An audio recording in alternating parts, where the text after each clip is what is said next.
Attention, attention, all personnel. Incoming podcast. This is MASH Matters. We have returned with another episode of MASH Matters. I'm Ryan Patrick alongside my friend, Mr. Igor Straminsky himself, Mr. Jeff Maxwell. Hello, Jeff. Hello, Ryan Patrick. And yes, we have returned whether you want us to or not. That's right. We're like a bad rash. You cannot get rid of us under any circumstances unless you have ointment or serious salve. Then Serious salve. Serious salve. On sale at my house. You can get a whole tube of serious salve for $11.95. How are you? How are things in your camp?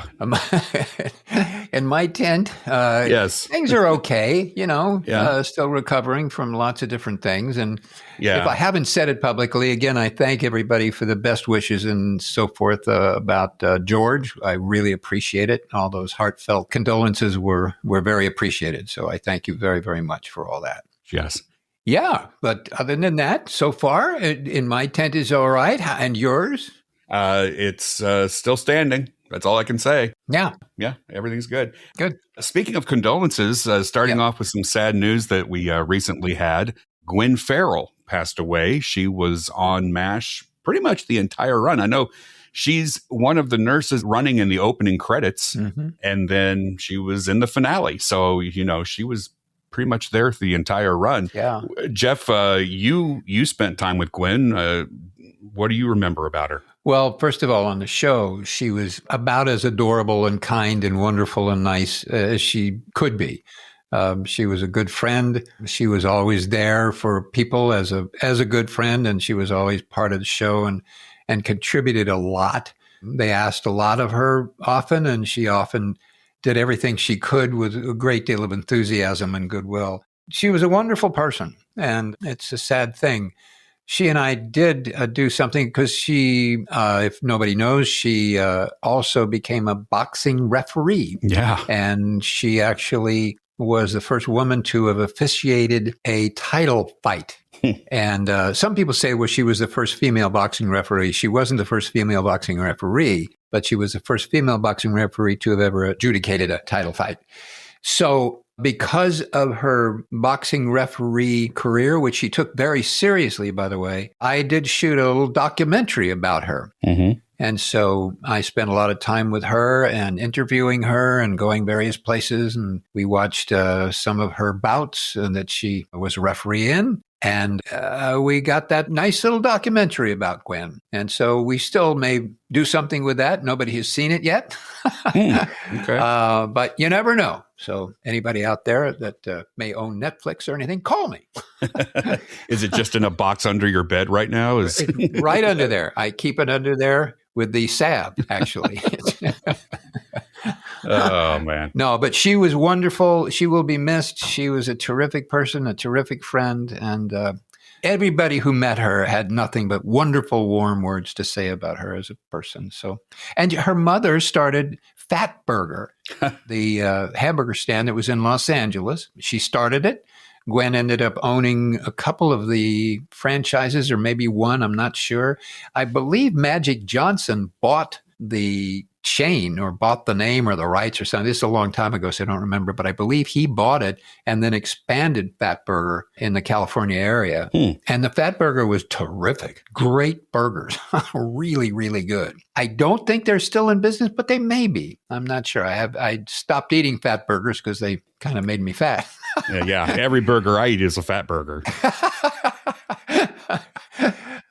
So she came from a very interesting history, a very interesting background, and, she will be greatly missed. Wonderful person. We also received a message from Todd saying, Jeff and Ryan, I discovered a MASH death from last year that I don't recall you mentioning, but I wasn't aware of it myself, and I wasn't either. Actress Sarah Fankboner, Fankboner. I don't know if that's the right way to say that, but that's how I'm saying it. But she played Nurse Klein in 5 O'Clock Charlie and Nurse Owens in The Incubator. We're going to put a picture of her in the show notes for this episode because when you see her, you'll go like, oh, yeah, I remember her. She passed away in March of last year, but we missed that last year. So I wanted to mention that. Also, Mary Claire Costello. an actress. She was best known for playing Rosemary Hunter on The Waltons. She passed away recently at the age of 90. She was not on MASH, but her connection was in 1977, she married Alan Arbus, who played Sidney Freeman. Together, they had one daughter, Erin. And so that's the MASH connection. But she passed away recently at the age of 90. Some sad news to pass along to start this episode. Well, should we move on to all the funny stuff? Yeah. Well, the next segment is, hey, here's what you guys got wrong. Our recent episode about our favorite TV shows. Yeah. We got a couple of things wrong. John says, don't forget that David Ogden Stiers appeared as the prosecutor on the TV movie revival of Perry Mason, and Edward Winter appeared once on Seinfeld. Also, you confused The Outer Limits, hosted by the alien voice who controlled TV transmission, with One Step Beyond, the one actually hosted by John Newland. Yeah. Well, okay. Now, I think, correct me if I'm wrong, which John will. There's some, I guess The Outer Limits and One Step Beyond was definitely two different shows, right? I believe so. Okay. For some reason, I get them. They were linked somehow, and one morphed into the other. But maybe I'm making that up. Something wrong with me. The salve is getting me. I don't know. Yeah. I don't know One Step Beyond. I knew The Outer Limits, but I didn't know the other show. So I don't know what their connection is. I would ask ChatGPT, but it would give me something totally incorrect. I'm not even going to try. And yes, I have forgotten that David Ogden Stiers was involved with the Perry Mason movies. And yes, Edward Winter did appear on Seinfeld. Dan also wrote in to remind me that he was on Seinfeld. We will not make those mistakes again. We didn't say that we would not make any mistake again, but we won't make those mistakes again. Correct. Brandon said, Dear Jeff and Max, I'm not sure why he said Max, but whatever. Hey, I heard you were thinking of potential ideas for another bracket in the future Potterisms. That was a fun one. One idea I'm sure you could do is a top 32 characters from the show. Guest stars too. There were some good guest stars. Your one seeds would be Hawkeye, Margaret, Potter, and Igor. The other idea you could do is top quotes from the show, like you creamed it, you ninny. I feel like that one would win anyway, but those are some ideas I thought of. Well, thank you, Brandon. This is Ryan. Max couldn't be here, but I'll fill in. So if you don't know what we're talking about, in the month of March, we had some fun on Facebook. We did a March Mashness bracket of top Potterisms. People voted and we narrowed it down and had the big grand finale, and horse hockey came out on top as the number one champion Potterism. I think it was during our YouTube live stream. I said, we should do it again next year, but I don't know what to do. So that's where Brandon is coming up with some ideas here. The top 32 characters from the show is interesting, except you're definitely going to end up with a Hawkeye at the very top. You're definitely going to end up with a main cast member, unless we decided to do guest stars. I don't know. I haven't given much thought to it because it did turn out to be a lot of work. I need some time to recover from that, but I appreciate the ideas. And if anybody else has any ideas, please let us know. Well, you say that, the top character would be Hawkeye. He does suggest one seeds would be Hawkeye, Margaret, Potter, and Igor. Yes, he did. So there's a chance. It's possible. It's possible. Please forgive me that I would assume in a head-to-head of Hawkeye and Igor that Hawkeye would come out on top. I apologize. Am I talking to Max or Ryan? Which one are you? This is Ryan. Okay. Max, we should have mentioned at the top of the show, Max passed away last week. A sad week all around, really. It's just, I'm feeling dizzy actually right now. All right. Well, hey, Rich. Rich says, hey, Jeff and Ryan, long-time caller, first-time listener. I found your podcast too late. I'm only in episode 29. I have been a long-time fan of MASH since the late 90s. I'm only 41. I don't brag. MASH was on in my house periodically while growing up, but I really didn't get serious about it until I was 16 or 17. I have a bone to pick. After listening to your recap of the phenomenal season 3, you said that you got your closing line from one of the episodes. After just starting to rewatch for the 100th time, the season 1 episode, The Ring Banger, actually had the line first when Hawkeye and Trapper are trying to get Henry drunk. He says it before the first drink. I hate to disagree with you, but if I'm honest about it, I actually love to. Thanks, Rich. Yeah. Yeah, okay. I concede. Right. The first time it was said was in season 1, not season 3. This is an old message, by the way. I went back into our archive and grabbed a few old messages because we have so many that have piled up. He says he's 41. I think he's 63 now. Okay. Yeah. Well, Yeah. Sorry it took so long. Wow. But I hope it was worth it. Moving on. Sebastian. Hi, Jeff and Ryan. We are Jessica and Sebastian from Germany and still enjoy listening to your podcast.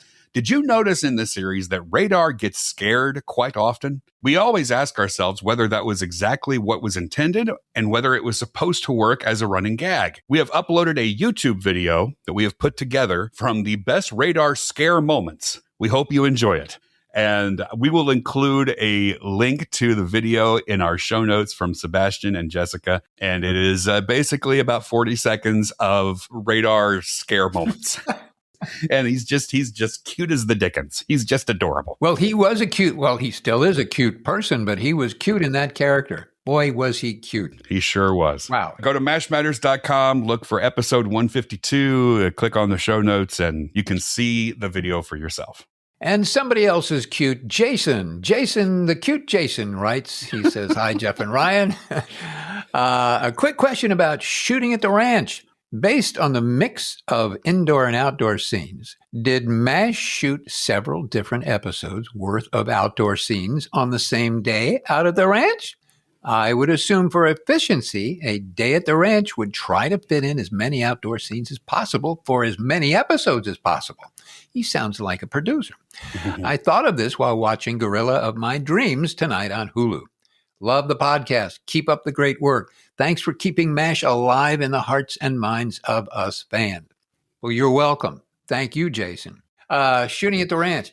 Yes, they did that a few times, and that was an efficient thing to do. To find shots that they may want to use in later episodes. Sure, that did happen. Yes. Well, shots, but did they have like several scripts written out to where, okay, now we're going to jump to this episode and do this scene? Usually that would be a pickup scene. So if they were shooting out at the ranch and the sun went down and the lights wouldn't, make it so we could see everybody, they would say, okay, we'll shoot that the next time we come out to the ranch.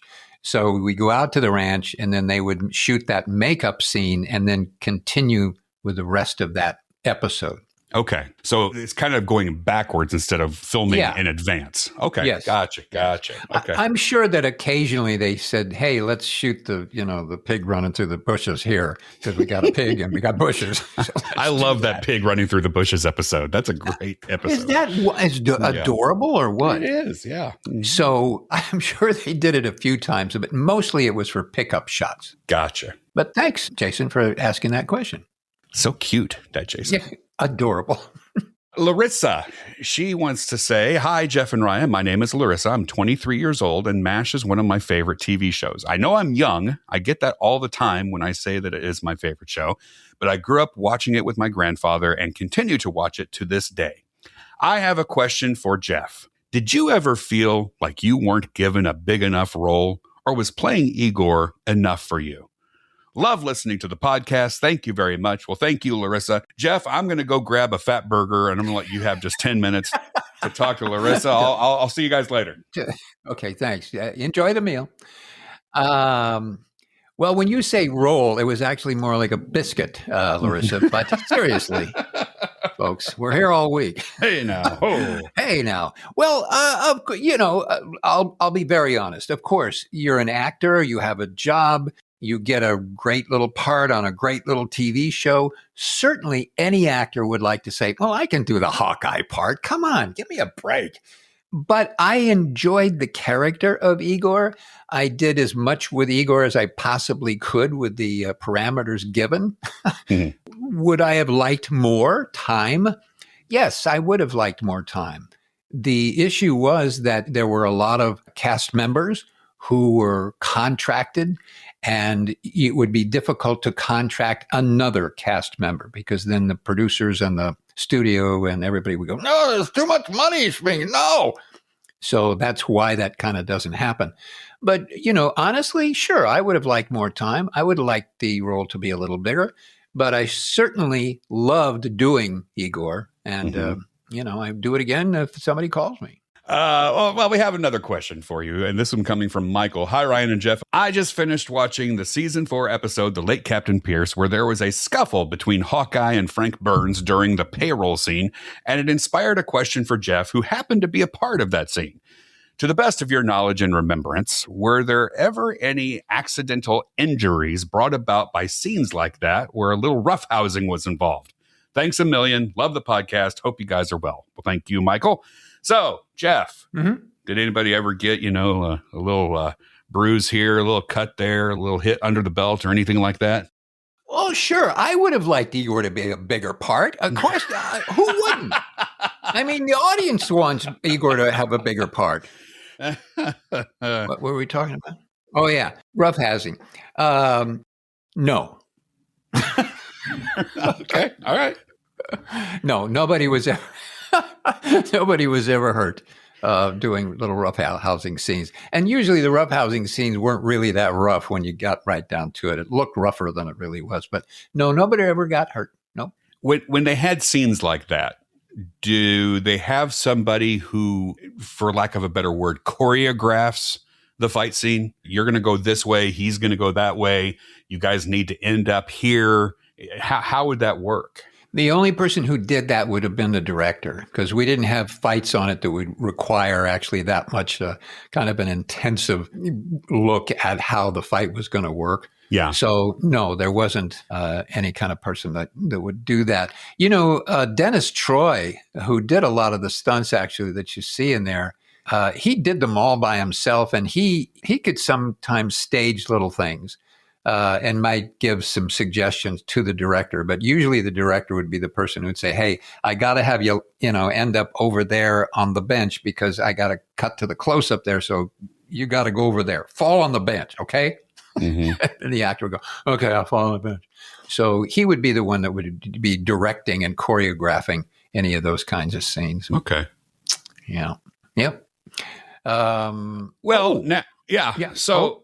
Okay, so we're so good at this, aren't we? Oh, well, like a well-oiled machine we are, yes. And if you would like to support this well-oiled machine, by golly, you can do that through Patreon. We just want to take a brief moment to thank some of our Patreon supporters, including Private H. Meir and Private Shania Collins, Corporal Dan Gettinger, Corporal Andy Gates, Captain Jolene Zimmel, Captain Greg Hall, Major Brian Hackworth, and Major Rich Stavinga. If you would like to support podcasts like this, like this one right here, okay, maybe not this one, but all the other ones we've done, you can go to mashmatters.com/support.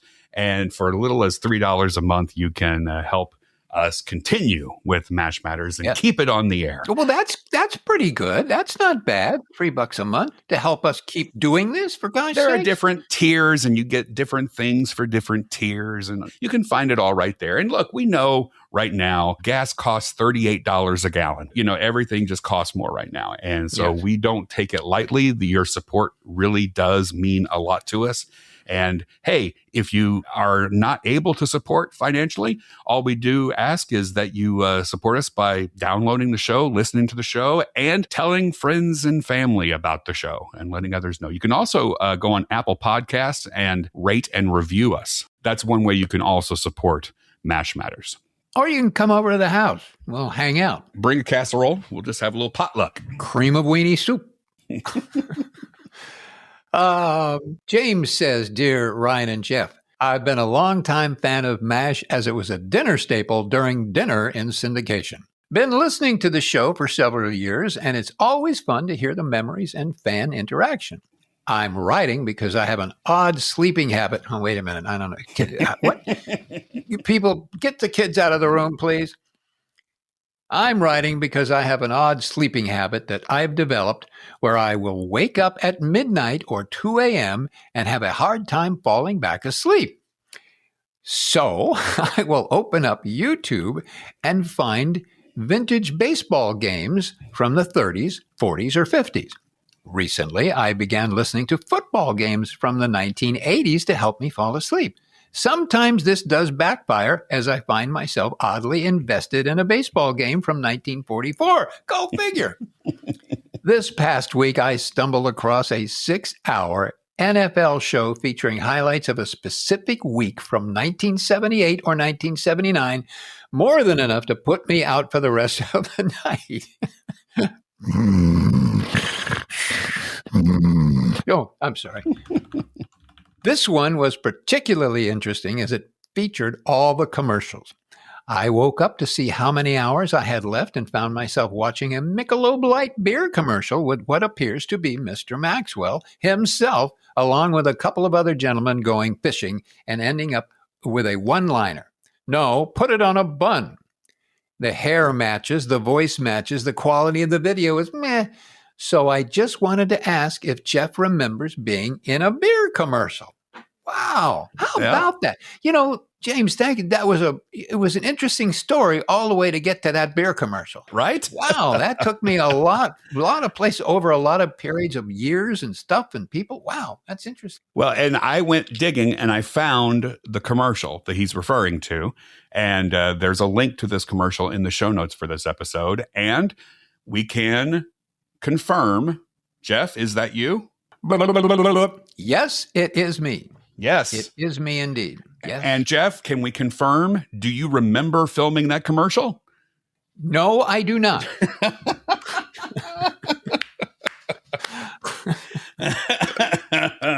Yeah. I wish I did. Yeah. But no, I do not remember filming that commercial. I did 2 beer commercials. That was one of them. And there was another one that I do remember because there was an actor in it that I kind of knew that he was in a pilot that we were in together. And so I knew him from that. And so we kind of had a good time doing the beer commercial. I remember that. But this one I did not remember. Wow. And I liked it. It's funny. It is funny. You get the punchline. Yeah. It's funny. Check it out. And then Ken wrote in and sent us a link and said, is this Jeff in this milk commercial starring Shelley Long? So there's a link to that also in the show notes. And Jeff, is that you? Yes, it is. Yes, it is. Playing what appears to be a wacky country DJ. Yeah, I guess so. Now ask me the question that you asked me about the other commercial. Right. Sorry. Jeff, do you remember being in the milk commercial where you played a wacky country DJ? No. I do not remember. I watched it a few times and I thought, come on, it'll kick in.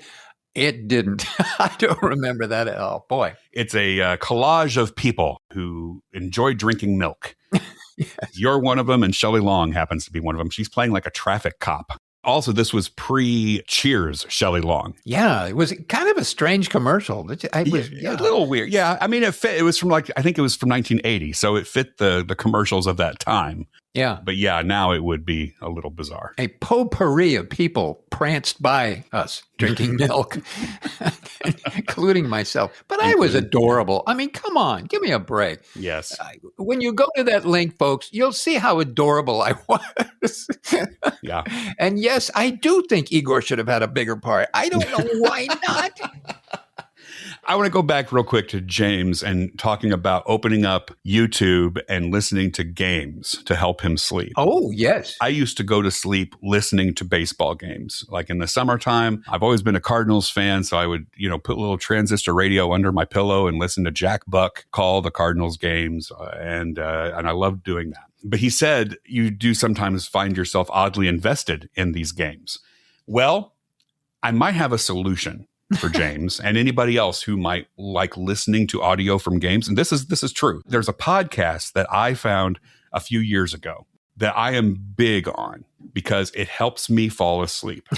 Northwoods Baseball Sleep Radio is the name of the podcast. Sleepbaseball.com is where you can find more information about it. Somebody, I don't know who these people are, but they do a fantastic job with the production. They produce fake radio baseball games. Wow. And they do play-by-play of the full game.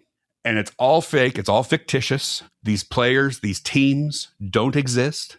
They don't yell. They don't have loud commercials. It sounds like it's coming through an AM signal. If you need to fall asleep, drift off listening to something, or if you just want to relax, if you like baseball, I'll put a link in the show notes to this for the Northwoods Baseball Sleep Radio if you're interested. And James, maybe that will help you as well. Yeah, it should help, James. What an interesting thing to do. I mean, to get up in the morning and do a fake radio broadcast. I didn't know what to expect when I started listening to it, and I absolutely love it. And I can tell you it works because I have never heard the end of any of the games. And you are a big baseball fan, so yes, for that to have happened, boy, that says a lot for their ability to put you to sleep. Wow. All right, moving on. Sarah says, hey, I thought I'd share my work here since it got so much love on Reddit. I recreated the sign from the O Club for my home bar that I just set up.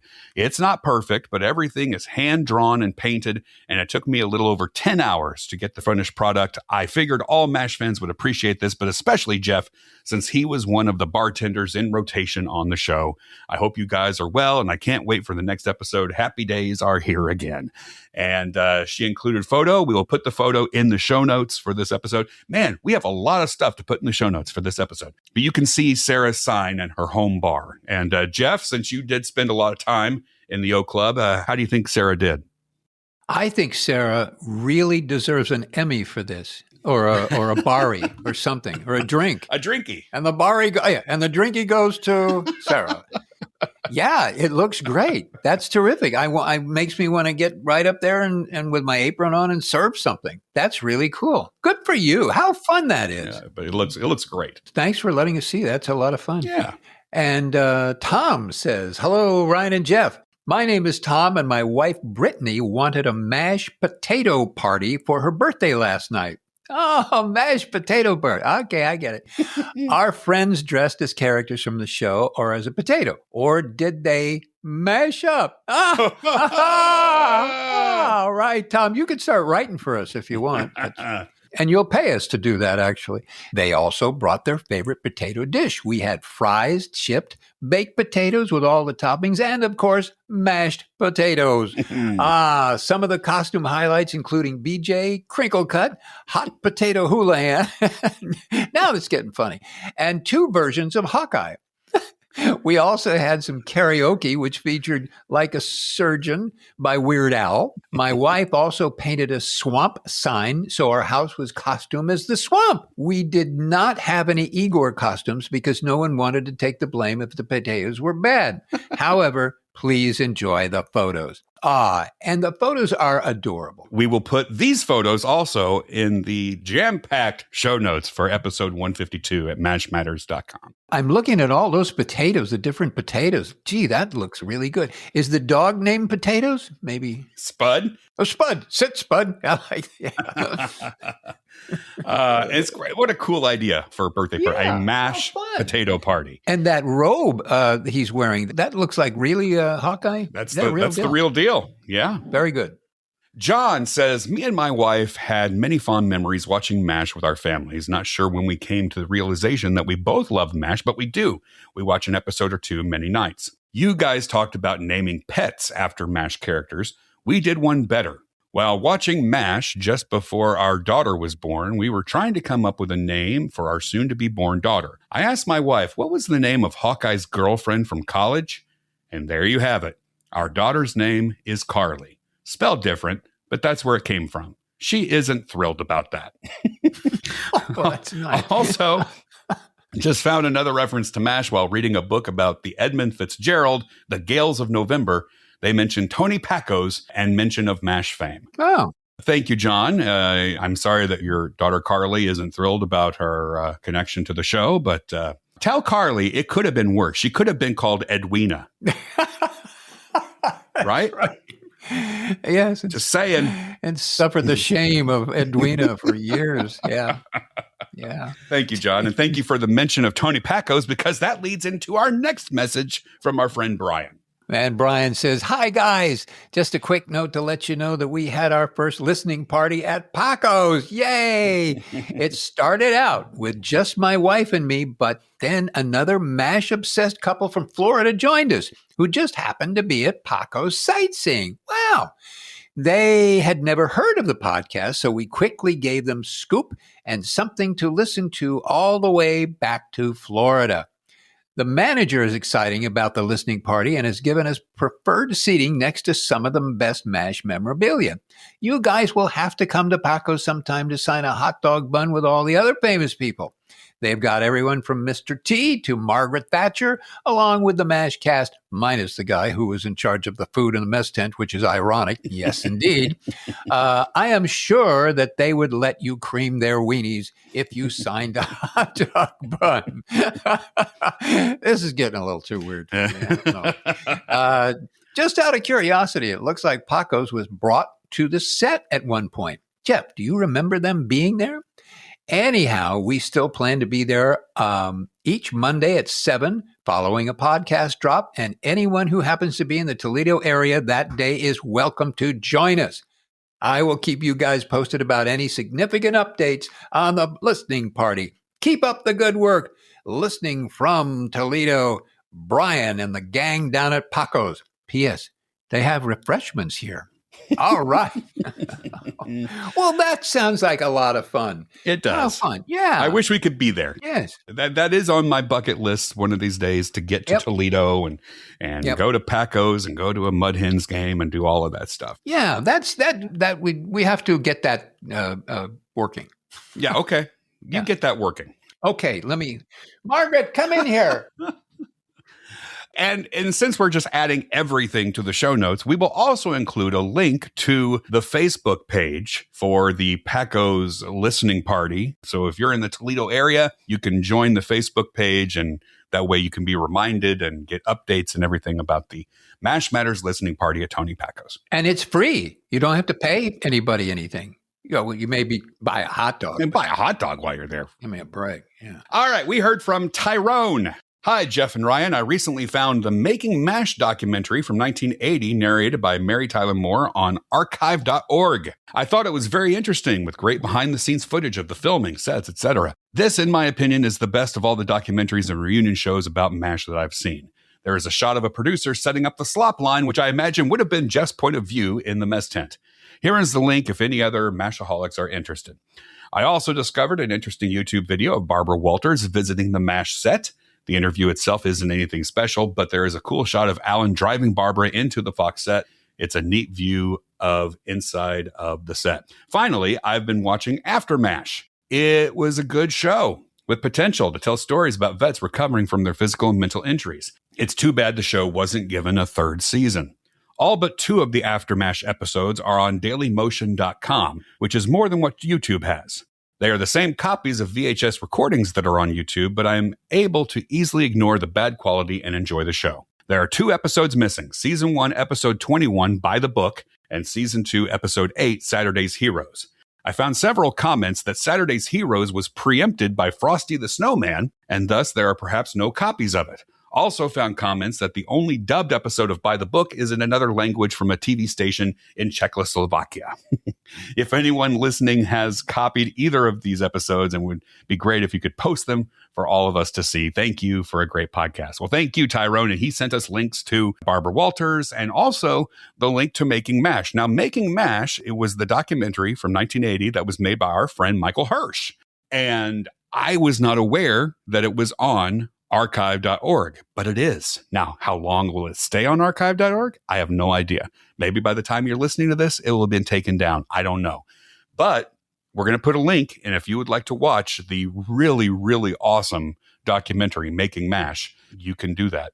I started watching it just before we came on to do this podcast, and it was very difficult. It was rough to get me over to do the podcast because I couldn't stop watching that documentary. It is so good. So good. It's just wonderful. Yeah. It's wonderful. When you see the kind of behind the scenes stuff and how it all worked, it's wonderful. Really was. Really, really is. And then you can go and listen to the episode that we did with Michael Hirsch about Making MASH. That is episode 43 of MASH Matters. Hey, let's go to Paige. Paige says. Okay, let me set this up first. Set that up. A while back, I said, we should put together MASH Matters Bingo. So you can play a bingo game while you're listening to MASH Matters. Then I forgot about it. I promptly forgot about MASH Matters Bingo as soon as I said it. And then lo and behold, here comes Paige. Here comes Paige. And Paige says, I've been working on the MASH Matters Bingo. I see two options. Classic bingo, 5x5 square, one free space and 24 squares, or 4x4 square, just 16 squares. Just to be safe, I wanted to get around 27 to 28 squares, so there's some variability in case other listeners want to play along. I also try to balance things that were almost definitely happening with things that might happen every few episodes. Good luck. So she put together a great list of MASH Matters Bingo. Why don't we just alternate? Let's just go back and forth. Okay. The first one is Jeff tries to end the episode early. And secondly, pet update. Then, Margaret, get in here. And then, I got an ointment for that. A medical update, our own medical updates. Yeah. Jeff gets a compliment. Let's read that again. Shoppers Casino. Oh, yeah. The MASH historian. Yeah. We don't know. We'll get to season X in a few years. We were hoping for some dirt on the cast. Jeff was on the show. Ryan's a fan of the show. A reference to the episode Dreams. Goodbye, farewell, and amen reference. We didn't plan anything today. My Mother the Car. Continuity errors. Secrets of the MASH Mess, now available on Amazon. We play a voicemail. MASH movie reference. After MASH reference. The wonderful comedy team of Garrett and Maxwell. We're taking a short hiatus.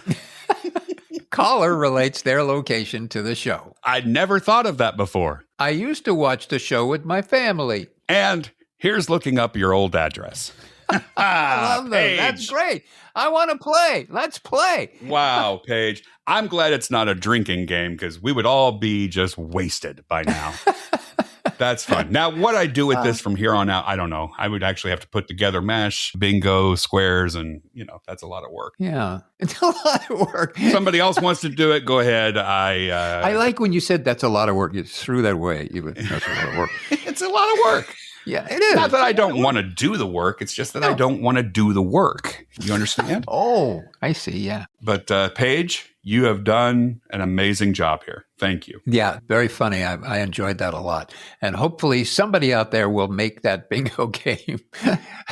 If somebody is interested in actually making the cards that could be then downloaded and people could actually play if they wanted to. Yeah. Because you would have to make several different versions of the cards. Yeah. Just send us an email. mashmatterspodcast@gmail.com. If somebody is interested in doing that, I can send this list then to you. Or if there's a large game company out there that wishes to make an actual MASH Matters bingo game, we're certainly willing to talk about it, aren't we? Absolutely, we should. Oh, and if Skechers and the game company want to get involved together, that would be kind of fun, wouldn't it? You are so determined to get Skechers on this show.